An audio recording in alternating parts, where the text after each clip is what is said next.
Abinanas, Waniska, Bom dia, good morning. So happy that you've agreed in the middle of a very busy day, it seems like, to chat with me and chat with us. Michelle, can you please introduce yourself? Yeah, definitely. Abananas, good morning, everybody. Thank you so much for having me. I've been very excited to be able to speak, and especially speak with Emily because she creates such beautiful space. And so thank you for having me, and I'm excited to share whatever knowledge that I can today, and hopefully you guys get as much out of it that you can. And if you don't, well, at least we had a good time. Exactly. Before we get right into things, are there any birthday shout outs that you want to do today in particular? I feel like this might be a trick question that is testing me. I just saw on Facebook that it's Jimmy's birthday. Oh Is no! that right? I'm sorry.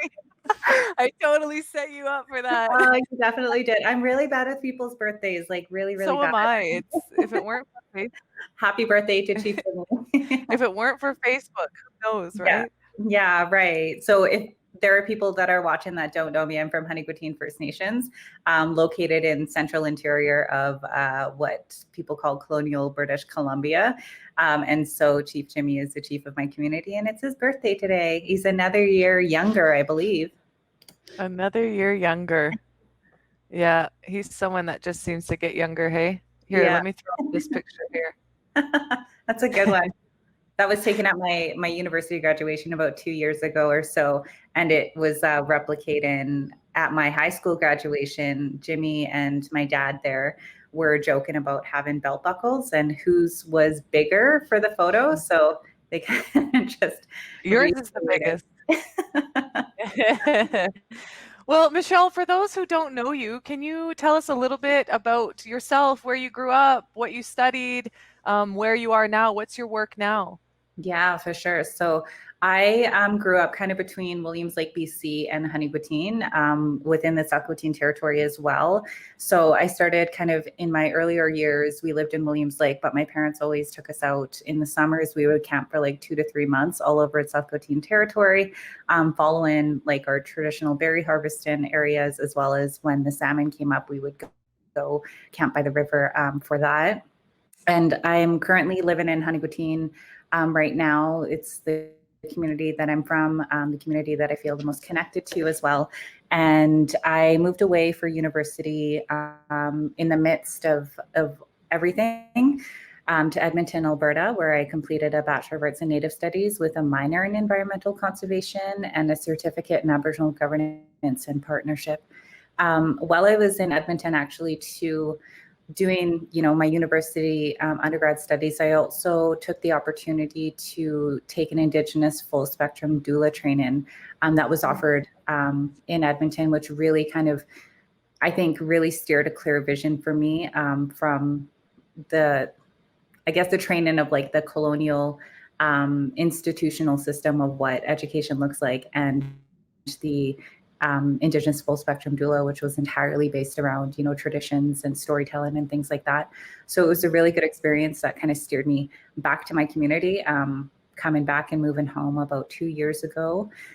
Since then, after I moved back, I've worked a little bit on kind of in our South Gwet'in values and traditions when it comes to coming into your womanhood or coming of age ceremonies, traditional birthing practices, what happened, prior to settler contact, when it came to going into labor, all of those kinds of things, as well as moontime ceremonies. And I did some work for about a year there looking at all of those kind of questions, and created a little bit of a booklet just as a tool for, I guess, young people in, around, I guess, my demographic of age, how they can access that knowledge in a way that they feel comfortable with, and then further reach out for additional resources with elders that are listed in that booklet if they need to or if they want to. And so that was a really cool project that I was able to do. And then from there, I got more into clean energy work just within the past year. I've also been trained by the 2020 Catalyst program, which is a program that takes in Indigenous clean energy catalyst is what they call us, and from all over colonial Canada, or what we know as Canada, and bring them in for an intensive about 3 or 4 months training program where you kind of learn specifically the tools that you need as an Indigenous person to do clean energy projects in Indigenous communities. So it's definitely unique and different than what you would get really elsewhere, because again, Indigenous communities are so different and so unique in so many different ways. So I took part in that, and with that, just the past year, I kind of have been starting to apply some of those things that I've learned in working with clean energy, both for my nation of the Xeni Nation, and more recently, my community of Xeni Gwet'in. So that's been kind of the past 2 years following university, and now I'm currently in the Nankai manager's position for Xeni Gwet'in First Nations government. So, wow, so many questions following from that. For my sister's sake, can we start with birth? yes, definitely. Awesome. You mentioned a couple things that I think are worth repeating. You mentioned that in that doula training, you realize like you were looking at the way that birth is talked about and engaged with from a colonial perspective, from a Western or European settler traditions, and then what was taking place in birthing rooms and birthing spaces and relationships before that. What were some of those things that you were learning? So much. I don't even know where to start with that question. There's so many different things that I just really didn't even think about prior to taking that training and having those conversations with the beautiful, empowering Indigenous women that were in that room, and the elders that they brought into that space as well. And I think for me, the biggest thing is because I am a mom, I have a son who's now 10, and I had my son at a very young age as well. And because of that, there was a lot of things that I kind of ran up against when I was experiencing my pregnancy, when I was experiencing my labor and my birth. And I really didn't have anybody provide that knowledge to me that it could be done differently, right? Our people, our grandmothers, our twos, our aunties in our communities have done it differently for so many generations. And it's only been until, very, very recently that has changed with settler contact in Western medicine. I think the biggest thing for me is that transfer of that energy, that transfer of that spirit from a spirit world into our physical world that we really don't talk about, or we don't really I guess engage in today's conversations. And the Western colonial science takes that kind of empowerment away from that process. So that was the biggest thing for me that I felt like flipped the entire my perspective, about everything in life. Everything starts from that very moment that, a spirit chooses those parents. From that moment, everything changes, and that's where everything starts for all of our lives. That's where we come from, right? And when you look at our communities and our societies, Indigenous societies all across the territories today, and you see a lot of these societal issues and things and difficulties and traumas that were often, are so common in our communities. All of it is rooted back to that very moment. And it could be like a millisecond of a moment that's where, that begins. And if we're not, going back to those moments and trying to revitalize, our own practices, then it kind of becomes difficult to mitigate later. Mm. And, talking about learning, reconnecting with teachings around like moon time, for example, for young women or for young people who experience moon time, what was that process like? Was there a shift for you? Because I don't know what it was like growing up for you, but growing up for me, there was a lot of shame around moon time. I didn't have access to my traditional teachings around that process and that ceremony. So what were some of the things that you were learning, and what were some of the things you were letting go? Yes, definitely. And I love that this conversation has taken this turn, because people may have not thought that they were in for this today, but we're here, which is, and I, similar to your experiences, a lot of it was shame And growing up, in an area or within, and it's, nobody's particular individual person to blame, but because we grow up in society in general, not just Indigenous societies all across these territories, of the shame around the moo time, the misunderstanding of the value of that, how important it is to not just the individual person and their body, but to the rest of the community, to ensure that they're well taken care of. And there's a lot of things that I learned about Moontime during when I was doing the traditional parenting project in my community too, that I didn't know and I never heard of. And it was really kind of refreshing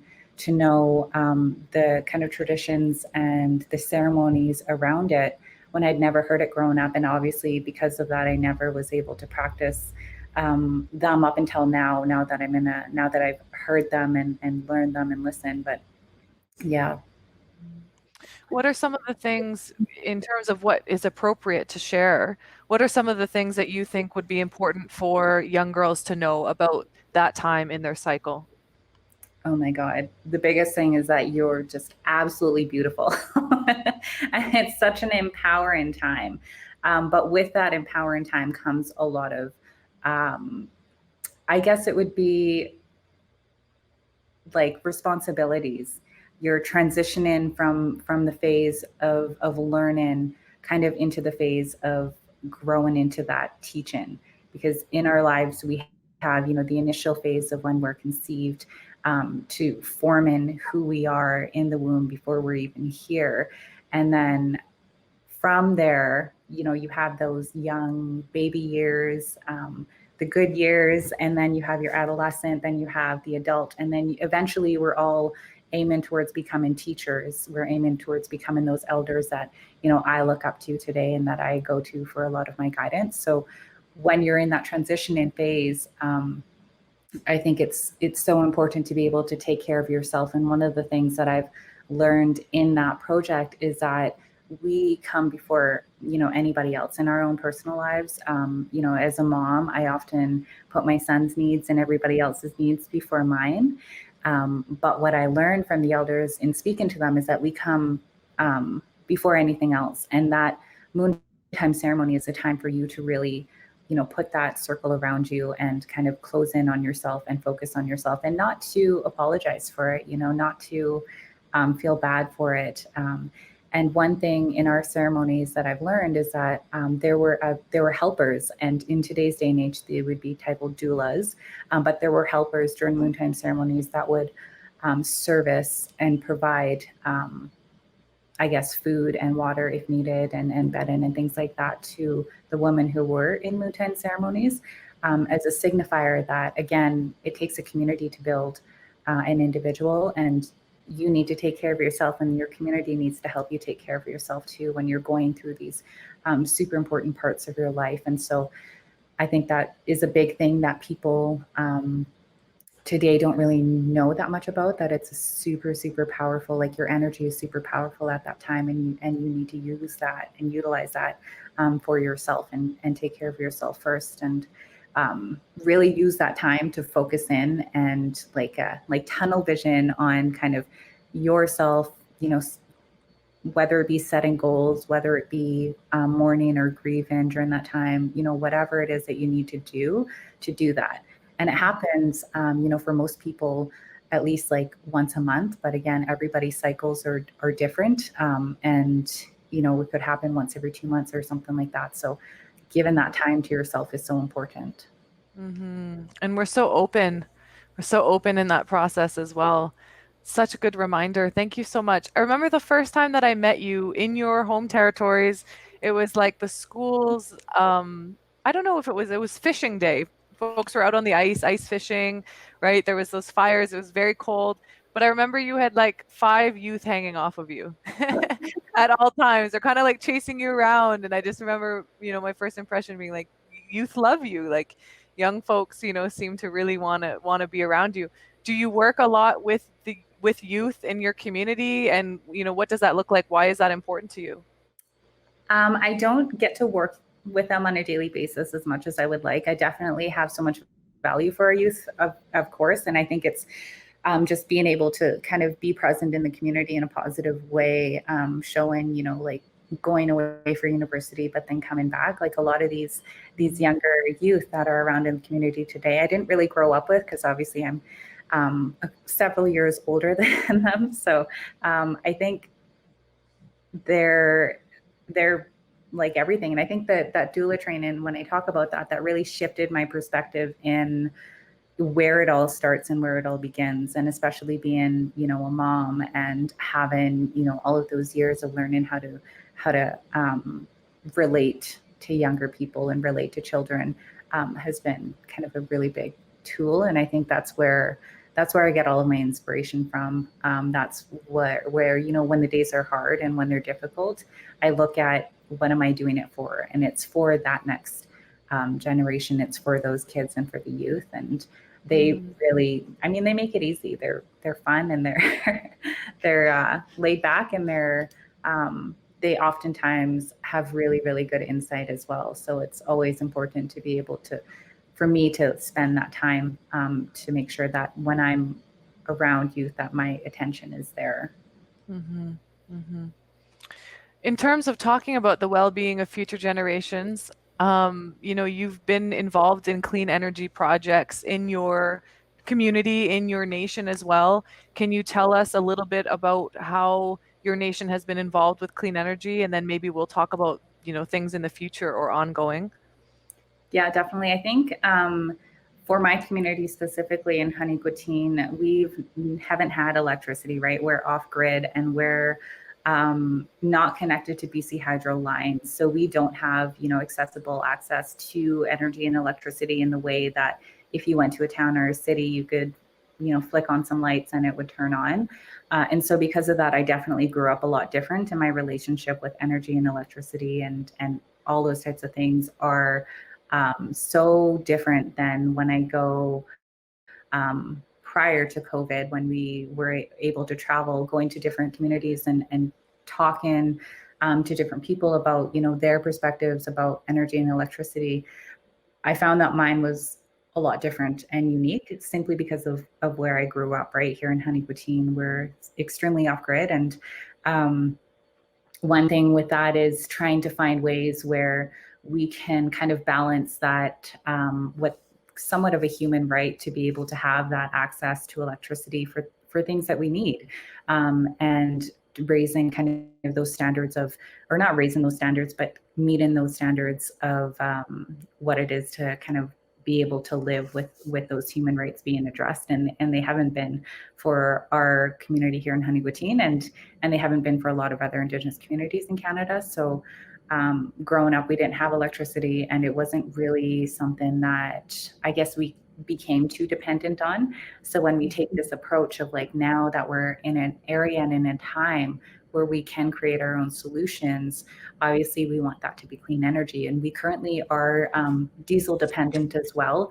We do have diesel generators in our community that do provide the electricity, and we have a small microgrid that services only a portion of the homes in our community. And there are still between 20 and 30 individual households that don't have electricity and run off of individual generators. So coming into kind of this time where we want to be able to look at energy sources, clean energy is one that fits the most. And our approach to clean energy is definitely a lot different and unique than other Indigenous communities. And one example with that would be the construction of our underground lines. So extending our microgrid system to hook up the remaining homes in our community that currently aren't hooked up and have to kind of depend on themselves for their own electricity. And the route of going underground, and this is a project that I've been working on for the past like year and a half or so, and every which way I've turned, the feedback that I've gotten is underground won't work and it's not viable, and you know, the whole 9 yards as to all of these barriers that are in the way of a solution that, you know, my community has created for itself. We've gone through, you know, many years of clean energy plans and engagement on different types of energy sources, looking at solar, looking at hydro, more recently looking at biogasification.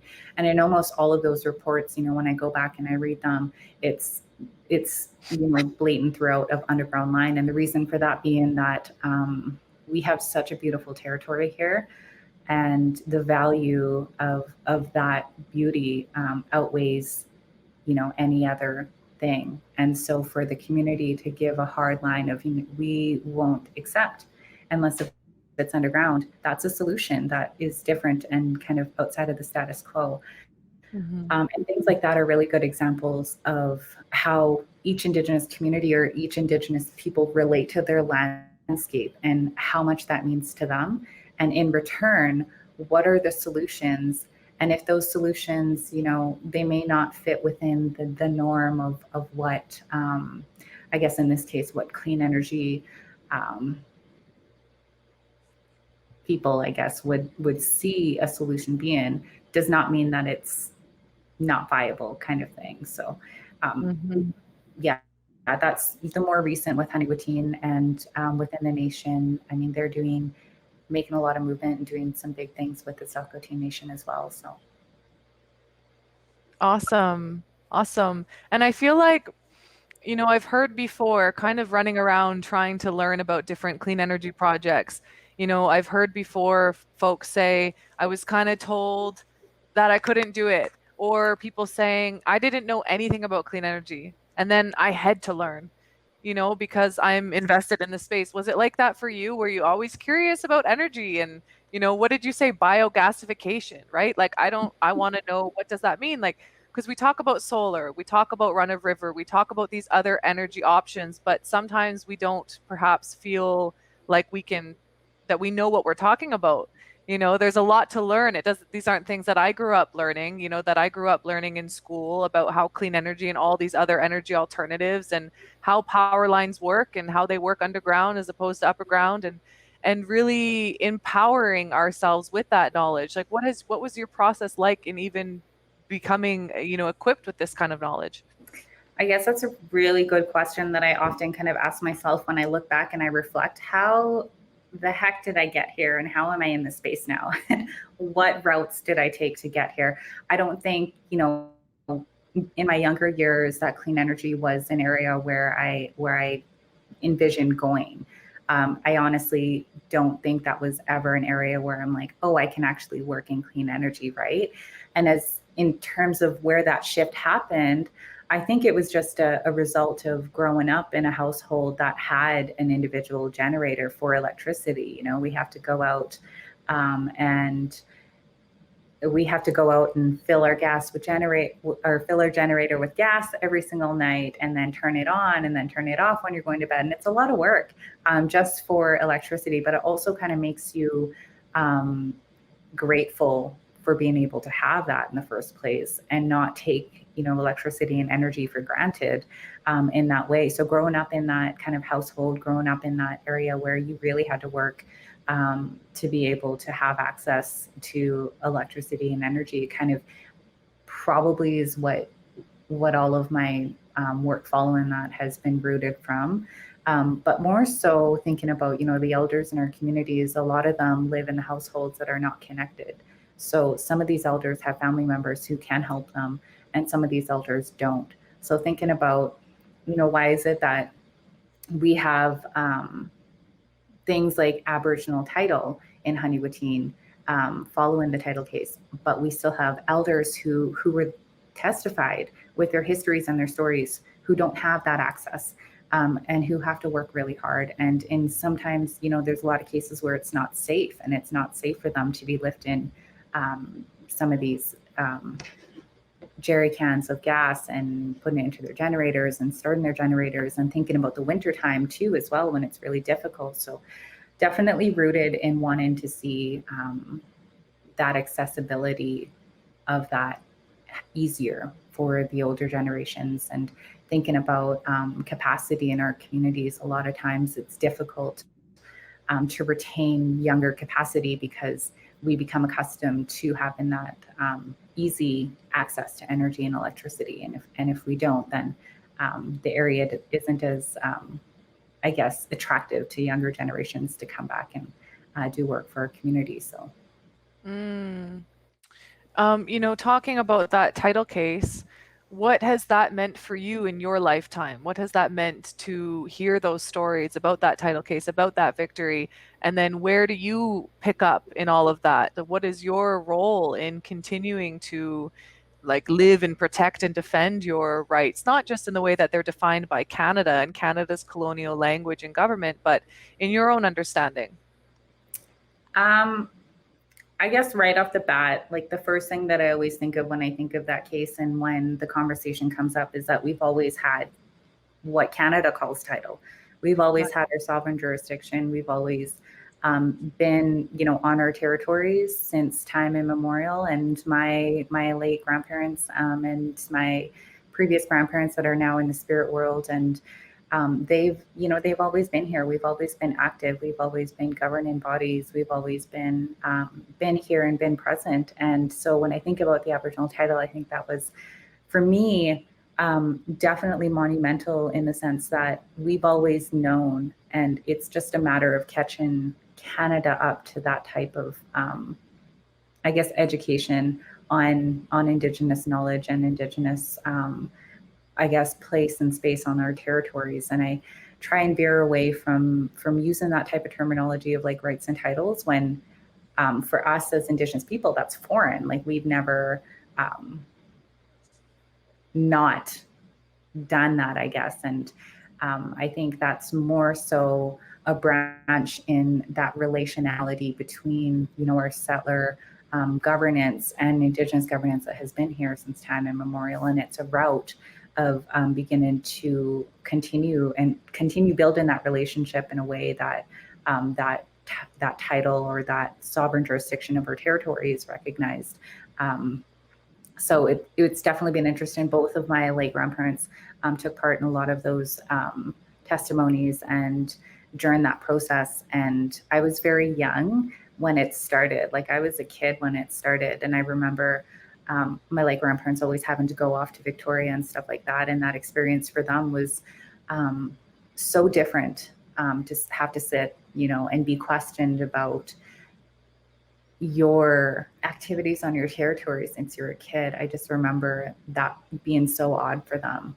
And I remember that feeling of like, it is a really difficult and odd thing to be able to do, but following it from like being a kid and having my grandparents have to go off to Victoria and things like that, and then come back and all of these things, and like continuously having to go, but never complaining about it, never not wanting to do it right. They knew to their very core that this is what it is, and that they're just going to have to prove and educate people who don't understand that. And so it's definitely been interesting. And then now that they've passed on, being in this role, being in my community and in this territory, trying to see where do I fit in with that, what does that mean in my space, and ultimately it just comes down to continuing to exist on our landscape at the very core of it in every way that I can. Mm-hmm. Mm-hmm. Well, with that said, can you tell me a little bit about your relationship with these relatives, with horses? Because just following you, I see different photos. And yeah, so tell me a little bit about your relationship with horses growing up, just throughout your life. This is a really big one, and people are like, it's a good insight to me and who I am is in my relationship with my horses. They're, our four-legged best friends. Like there's so many things that I can say about my horses. I could talk about them for hours, and I can talk about myself for like 2 minutes. I think it started about when I was 13. So we moved from Williams Lake out here, and it was actually my two cousins that I went to go visit them for a weekend, and they had horses in our neighboring community in Unisaiteen. And I believe that was the first time that I actually rode a horse. And ever since then, I was hooked. So shout out to Larissa and Taylor Myers, who really just like, that was the first time that I've ever gotten on a horse. And since then, everything else has been like, I came home that weekend, after that weekend, and was like, I want a horse. And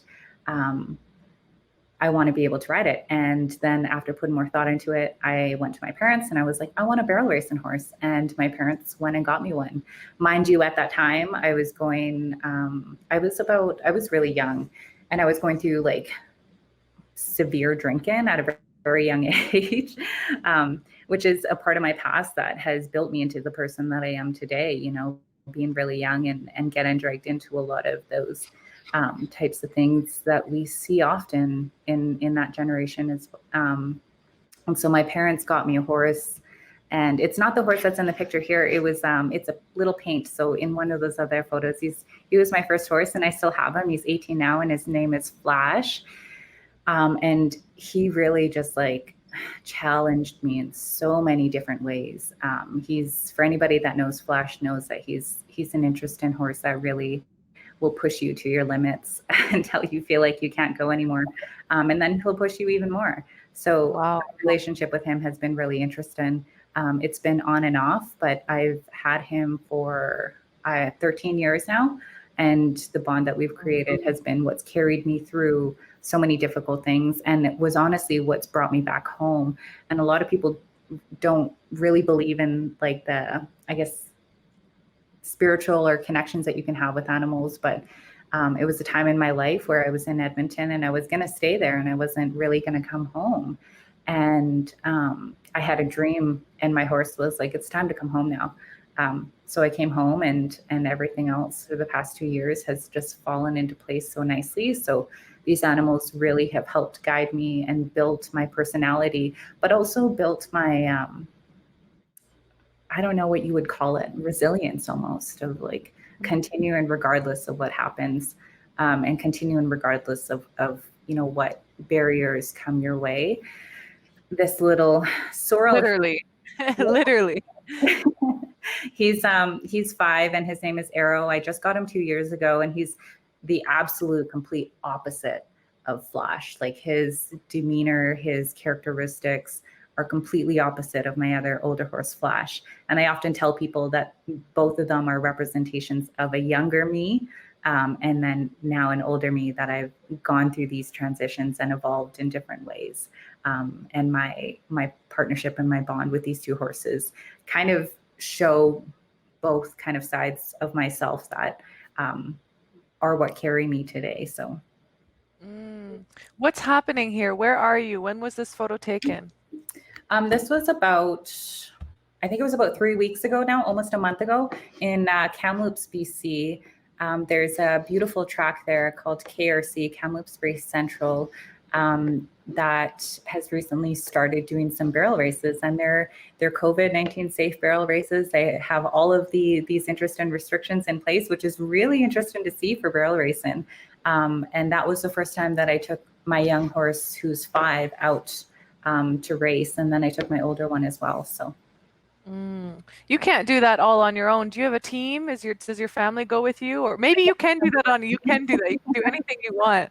But I'm wondering, do you have a team that goes with you? Yeah, definitely. My dad is a key player in getting me hooked on barrels, of taking me places. He's always been there, you know, he comes from, you know, Williams Lake sometimes, and will come out and pick up the trailer. It's like 10 p.m. at night. He'll hook it up, and we're on the road at 5 a.m. in the morning to go places. And it's been like that for the past, you know, 10 years or so. He's gone to, you know, every end to be able to make sure that myself and my younger sister, who used to race at one point as well, were able to make it. And it's been a big part of our personal development and growth of, you know, learning how to set goals and learning how to achieve them while creating that partnership with a massive, you know, 1,000-pound animal that is running flat out. You better hope that you can communicate with it.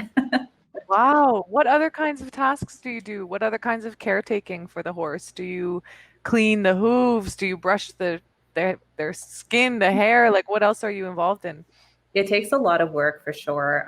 So it's a lot of maintain and health, and every single horse is different, just like every single person is different.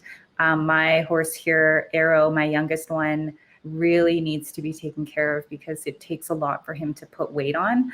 And so he needs a different kind of feed program in order to maintain his weight. And then my horse Flash, my little paint, he can eat anything, and he's got a big belly. So they definitely take different, you have to understand and be able to know and read the signs from your horse about their health. Flash is a horse that you can throw into the field and pull off and get on him, and he'll, he can go and win a race depending where it is.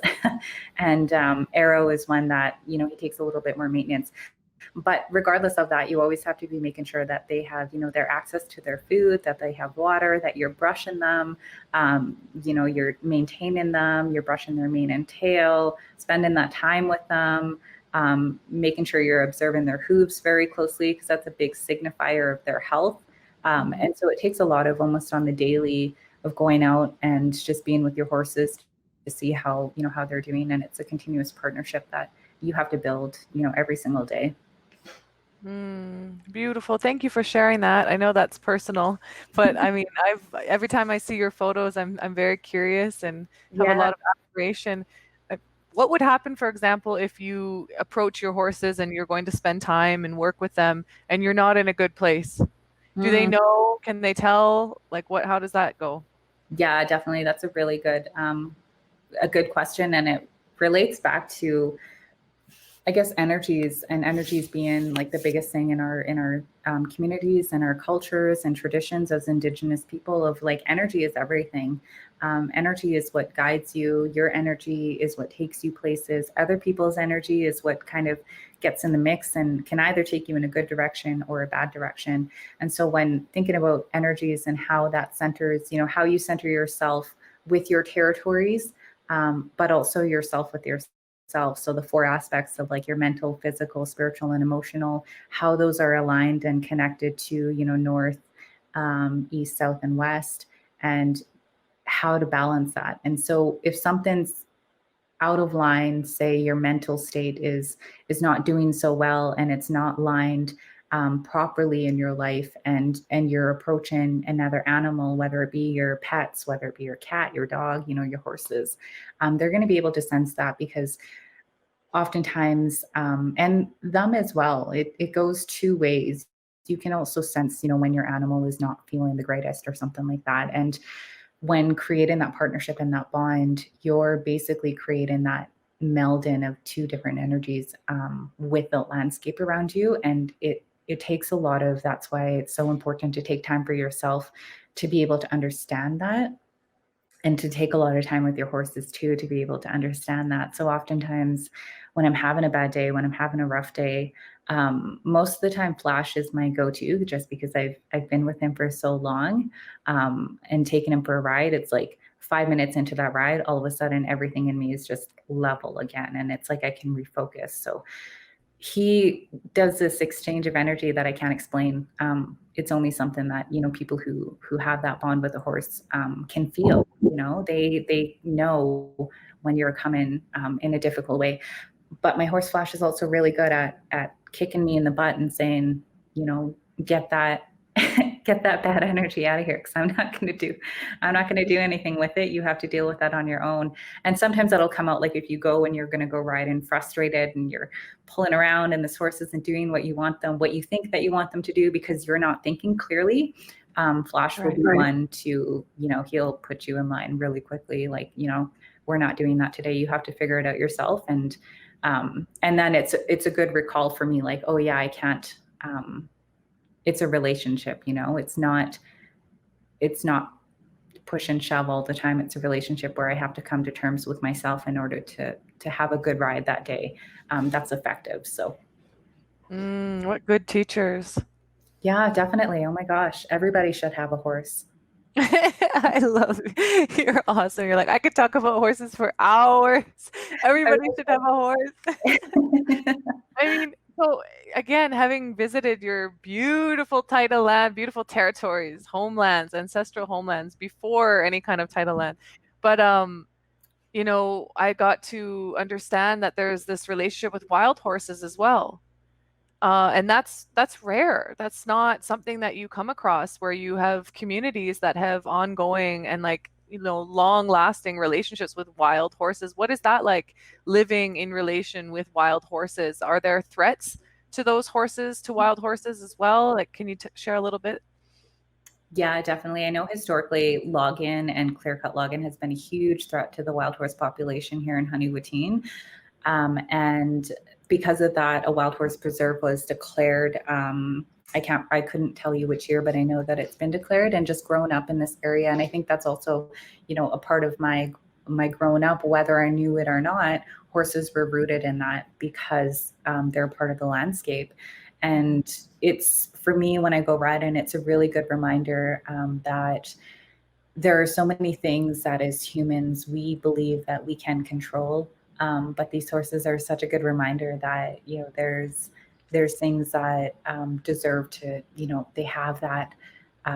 They were here kind of before my time for sure, and there's nothing that I can't go back and adjust things. So it's a good reminder of like, this is what a landscape looks like when animals are allowed to flourish and just be themselves.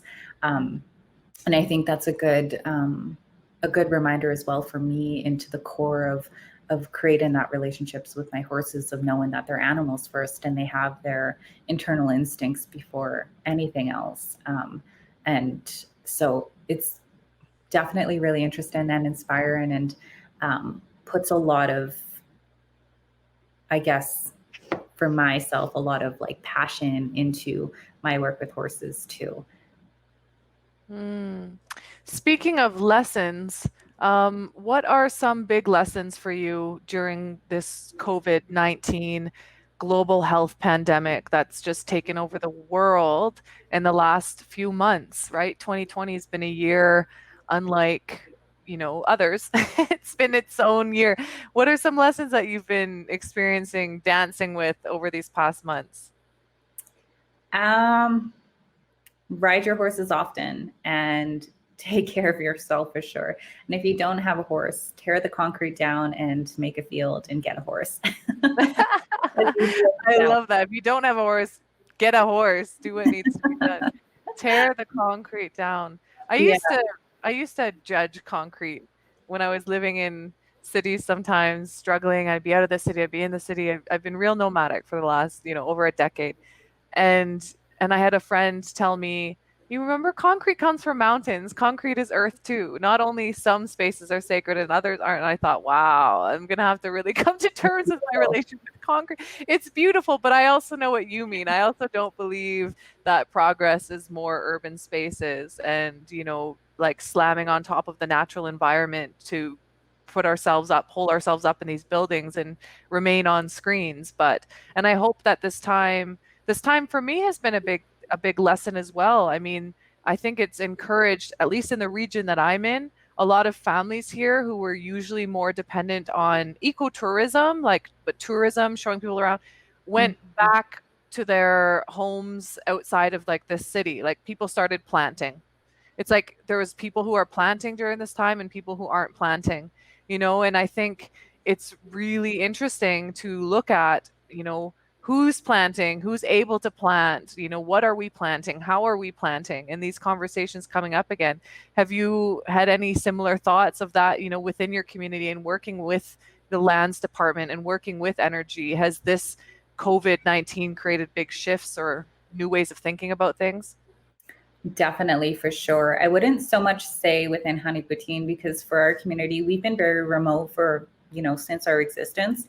And because of that, we have very strong ties to our territory, and we know where to find the berries, where to find the medicines. We're not connected to a grid. Mind you, we still are reliant on diesel generators, but we are planning moving forward. All of our planning moving forward is kind of, I think, the direction that a lot of people are wanting to go now. And so we're kind of, because we've already been in the situation for so long, it's kind of like taking what we have and going even further into, what we can be. And a lot of our forward community conversations and visioning is to be able to be completely self-reliant, to be completely self-sufficient. And I think where we're situated in an ideal location to be able to do that, and do that in a way that we don't really have ties. We're not reliant on waiting for the government to give us something or anything like that. So I think for our community, we've kind of always held on to that self-reliance. The previous elders, generations before me, have really kind of ingrained that into our minds of being self-reliant, being self-sufficient. The way that I grew up is I constantly hear, every single time I feel like I'm getting lazy or like I don't want to do something, I constantly hear, the older generation when I was younger saying nobody else is going to do it for you. There's nobody in this world that's going to do the work that you want to do for you. So you have to do it yourself. And I think that's really ingrained in this community here. And because of that, we've been able to do a lot of our previous planning as well as current vision and thinking about self-sufficiency, that reliance, and having those conversations for sure. I think as well for myself, and something that I've also known too for my community and the people that have guided me and taught me is that all of the conveniences of the modern world and the modern era can be taken away at the blink of an eye the second that our Mother Earth decides to. And we've seen that. We've seen it happen globally. We've seen it happen locally. If we're not taking care of, our traditional territories, if we're not taking care of Mother Earth and honor, and not just physically, not just on the landscape, but emotionally, mentally, and spiritually, if we're not creating those and continuing to engage in building those relationships, then she's not going to be healthy. And if she's not going to be healthy, then we got to go. You can't go outside and you can't touch people and you can't. Yeah, exactly. So I think it's a big, for some people, it's really shocking. And I really empathize and feel for those people of that understanding that all of it can be taken away and we don't have any control over it. And I think that's one of the biggest teachings of coming from, South Gwet'in traditions and values and protocols of understanding that it's a two-way street. Relationality is everything. And if we're not doing our work and our job and fulfilling our responsibilities as caretakers and continuing those ceremonies, then we're going to feel those repercussions. And in order to do that, you have to take care of yourself. And you have to take care of yourself by going to the landscape, by connecting with, what your core values are, reconnecting with your roots and community and all of those things. And so it's kind of, it's this continuous circle that has to continue to be, I guess you would say, oiled, continue to be, nourished. And and if you go outside of that and you start thinking linear, what I do today won't affect me in 50 years when I'm dead, then that's when the issues kind of arise. Totally. So is that what you mean when you told me before that clean energy aligns with who you are as an Indigenous person? You think that clean energy actually aligns with Indigenous values? You explain that pretty clearly right now, but is there anything else you want to share around that? That's a question that I kind of I revisit and I go back to a lot. And I think about, what does clean energy mean for me in this moment? There's a lot of different perspectives and ideas about it, but ultimately, I think it comes down to reducing our dependence on diesel, which is extracting resources from other people's territories, and then increasing our own self-sovereignty. So creating our own energy in our own way. But also, I know that clean energy does have its limitations in terms of how much energy it can create in comparison to oil and gas or diesel and things like that. And my perspective on that is being that energy, even though it is man-made, the elements within electricity and energy have been here. And the creation of energy, because of modern science and Western science has happened, the elements within it are still, our relatives. We still have relations with those elements, just like we have relations with air, with water. And with that, understanding that it's our responsibility to not abuse it as well, to not consume more than what we need. And because clean energy does have those limitations of you can only utilize, especially depending where you live, say you can only create a certain amount of solar, well, that's what Mother Nature has given you, right? That's what the landscape has a capacity to deliver, and therefore you either adjust your living situation, you adjust your life and your reliance on energy, or you're going to take more than what you require. And so I think about that as well, in utilizing the sources and the resources that we have been given, but in a way that in today's, I guess, modern age is done respectfully, and we're making sure that we're not doing more damage than what we're taking and what we need. And so these are questions where, like, as I continue to do my work and I think about like, we're in the midst of the process of the underground line construction, and continuing to revisit, like, okay, well, what does this mean to us as Indigenous, as my community, as an individual, first, and then it changes over time. For me, the more work, and depending on the type of project that it is, say if it's solar or if it's hydro, that perspective changes, and it's always evolving. A lot of that involvement comes from perspectives of community, feedback that community gives me in this work as well. Clean energy has good boundaries. We could learn a lot from clean energy. That's awesome. I love learning about what you're involved in, and I'm wondering, what keeps you inspired? What inspires you? Who inspires you? Like, what gives you that fuel where you're like, yeah, today's a day where I'm out to get it? Like, what would cause that for you? I think it's definitely my son. Like, every single day, I mean, regardless of how the day goes, if I have a hard day on the ride back from work or something, he can make me laugh like no other. He's so funny, and he's so, like, creative and just flamboyant, and like really goes outside of those, like, restrictions of, what is a 10-year-old supposed to be. Like, he really pushes a lot of different boundaries in ways that are so beautiful for me to see. And then it's a reminder, like, oh yeah, we don't have to be constrained to departments. We don't have to be constrained to titles. We don't have to be constrained to what is the government providing funding for this year, and kinds of things like that. And we can really kind of continue to push and move forward. And secondly would be easily my community, like, hands down, right from the beginning. My community, and supporting me through, my entire life, watching me grow up, and now providing, that inspiration of seeing all of these little families growing up into growing and flourishing, and seeing how people relate to each other in my community is a huge inspiration for sure. And yeah, and other, Indigenous women all across what we know as colonial Canada, like, seeing so many beautiful Indigenous women just making so many really good moves for their nations, out of the heart, where their hearts come from, and just aspiring, having people to aspire and look up to, and kind of follow that direction. So thank you for sharing that. Do you identify as a woman, and is that something that comes up in your relationships and your conversations around what you deal with as a woman, both the positives and the negatives? Are those conversations that you're involved in? Not, I guess I do identify as a woman. Thank you for asking.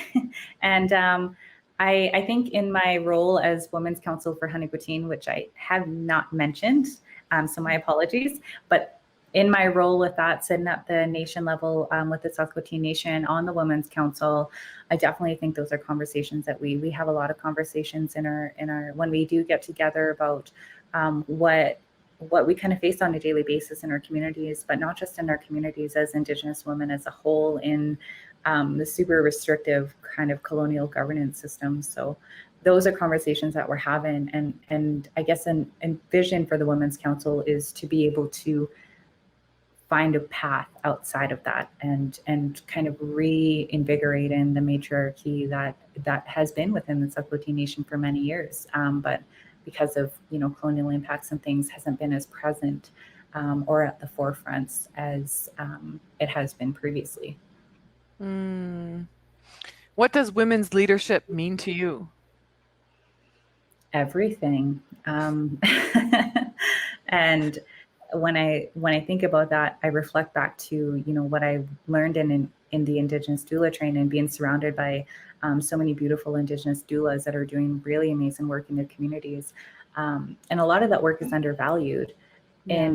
And it's unfortunate, because that's the beginning of our lives. You know, our birthing peoples, people who can carry and give birth and bring life into this world, are the key to our existence. You know, whatever culture you're from, whatever traditions, whatever lands, that's where it starts. And because of that, there's so much power in that, and there's so much energy and shifts in energy and things that can happen in those very moments of labor and birth, that give, you know, our next generation its guidance. And because of that, you know, following those matriarchal society things of, you know, our women are the ones that bring life into this world, and therefore um, they have a lot of voice and have the ability to give that voice. And I think it's something that we're seeing now, especially in the Ilhqot'in Nation, really start to revitalize, even though it has always been there and there have been so many powerful women within our nation. It's now becoming something where communities are asking for that voice to come back. People are asking and wanting to see that come back, which is so beautiful. It is. It's really inspiring. I'm wondering, with these last few minutes that we have here, about 4 or 5 minutes left, I'm wondering if there's anything else that you want to share, if there's anyone specific message that's been on your heart or that's come up today that you want to maybe talk about. Good question. I feel like I've covered majority of Everything. there was horses, there was some clean energy stuff, COVID-19 health and taking care of yourself, moontime ceremonies, Indigenous work. I think one thing, and I've never gone on record or really shared the dream that I have with several people, but for myself, I think I've constantly come up against this, this question that I have of my passion and my heart is Indigenous doula work. And that's, you know, where I really get so much energy from, and so much like love and just like all of the good feelings from. But my training, my Western training, is in Native Studies and Environmental Conservation Sciences, and that's where I see myself sitting in Nenkai positions of lands and resources, clean energy work, and it's interesting for me to continuously ask this question: how do these two pieces come together in a way that makes sense? And working in lands and speaking about Indigenous doulaship, you know, our ceremonies were held on the land. When I think about placenta ceremonies for the first home of a baby in the womb, and the placentas go to the landscape and they're given back to the landscape because that's our first mother.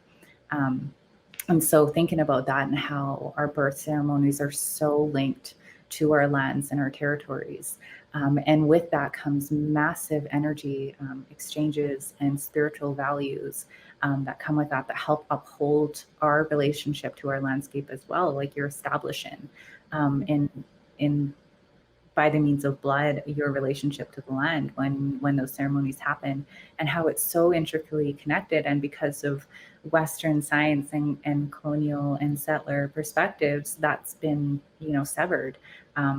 And thinking about the histories of how birth was taken off of the land and is now under the regulation of colonial Canada when it happens, there's something so massive there that I continuously ask myself about and continuously wonder about and think about in my role here, I guess, in this lifetime.